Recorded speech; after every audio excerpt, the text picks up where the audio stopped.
Našla som zaujímavé dokumenty, podľa ktorých nestačí baterkáreň pri meste Šurany, ale vláda má v pláne ďalšie baterkárne. Citujem Sakovú. Je našou maximálnou snahou pripraviť Slovensko na príchod nových investorov.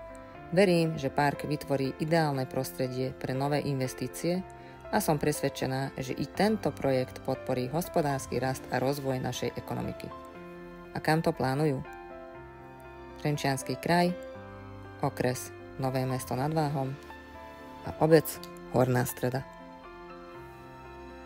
Má to byť nový investičný projekt s názvom Horná Streda Industrial Park. Vláda to schválila minulý rok v decembri a návrh na schválenie predložila Denisa Saková.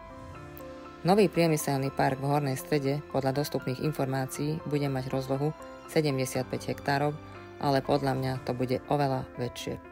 A na jeho vybudovanie je vyčlenených 28 miliónov eur. Severne od nového priemyselného parku zároveň prebieha realizácia prvej fázy investície do vývoja a výroby batériových modulov pre automobily skupiny Porsche. Skupina Porsche je tiež pripravená rokovať s rezortom hospodárstva o možnosť realizovať ďalšie projekty v novom priemyselnom parku tak, aby v horizonte 2 až 3 rokov mohla pokračovať v ďalšom rozširovaní vývoja a výroby, a teraz sa podržte, na považí.